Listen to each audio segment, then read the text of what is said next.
Today we're talking about section 2.1a, which is multiplying fractions. So our goal that matches our GVC today is that I can multiply fractions. Okay, important vocabulary that we need to know today.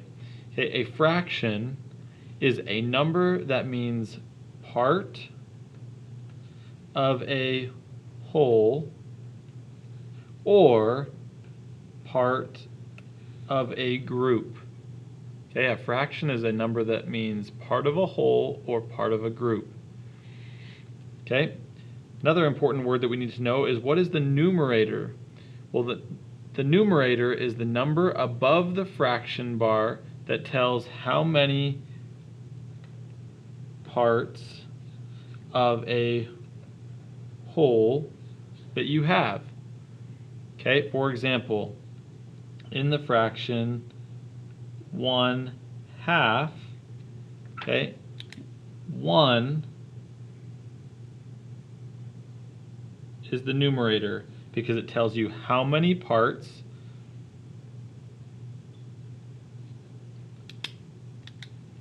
that you have. How many parts of a whole. Okay, in order to make a whole, you would need 2, okay, and you only have part of that whole. So that's the numerator, is the top number. Okay, the denominator is the number below the fraction bar that tells how many equal parts into which a number is divided. Okay, so in that same fraction, 1/2, okay, the bottom number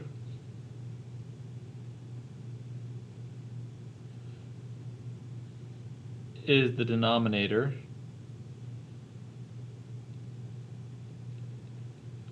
because it tells you how many equal parts into which a number is divided. Okay, if we had a pie, okay, and if we wanted to split it into halves, okay, we would cut it right down the middle. Okay, so what this means is the denominator, or the number on the bottom, tells you how many pieces you broke the pie into. Okay, the number on top, or the numerator, tells you how many parts of a pie you have. Okay, let's keep going here. Okay, let's also remember an important vocabulary that the word of, anytime we see the word of in a story problem or any situation in math, of always is going to mean multiply. So if we see something like 2/3 of 3/4, okay, what that means is 2/3 times 3/4. So that word of is a very important word in problem solving. Of means multiply. Okay? When we are multiplying fractions, the first thing we need to do is to check and see if you can cross simplify. Okay, we're going to see if we can cross simplify. The second thing that we're going to do is we're going to multiply straight across. And the last thing we're going to do is check and see if your fraction can be simplified anymore. Or in other words, if we need to turn it into a mixed number. If we've already cross-simplified, we shouldn't need to simplify the number anymore. We just need to make sure that we turn it into a mixed number if we need to. Okay, let's do a couple together. So our first step is to check and see if we can cross-simplify. So let's look at the numbers that are diagonal from each other, okay, following our multiplication sign. Okay, we're going to go this way and this way. Let's look and see if we can cross simplify those numbers. In order to simplify something, you need to have a common factor. So we need to see if 2 and 4 have a common factor. Can you think of any? Yes, you're right. Okay, we do have a common factor of 2. 2 goes into both of those numbers. 2 goes into 2 once, and 2 goes into 4 twice. So we can simplify those two numbers. Okay, do 3 and 3 have a common factor? Yes, you're right. Okay, they do. There's a 3 that goes into both of those. So we can turn both of those into a 1. 3 goes into 3 once, and 3 goes into 3 once. So now we are on to the second step. We're going to multiply straight across. Okay, so we're going to multiply the top. 1 times 1 is 1, and 1 times 2 is 2.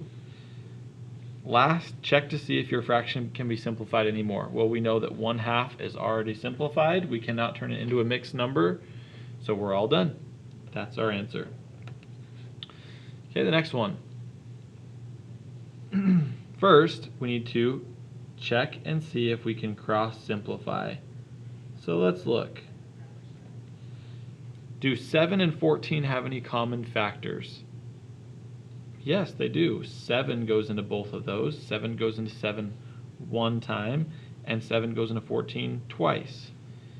Okay, do 8 and 11 have any common factors? Well, we know that 11 is a prime number, so it's not going to have any other factors but 1 and 11. So they do not share a common factor. So 1 times 11, we're going to multiply now straight across, which is our second step. Multiply straight across. So 1 times 11 is 11, and 8 times 2 is 16. And because we cross simplified, we know that that's already as simple as that fraction will get. We just need to check if we can turn it into a mixed number, which we cannot because it's part of a whole. Okay, we don't have an improper fraction here. So the only time that you will have to change this answer is if you have an improper fraction with a bigger numerator and a smaller denominator. All right, I would like you to pause and try the next two on your own. Okay, make sure that you follow our steps. First, check to see if you can cross simplify. Second, multiply straight across. And third, see if you can change any improper fractions into a mixed number. Okay, once you've tried these two, come check them with me, and then you can start your assignment.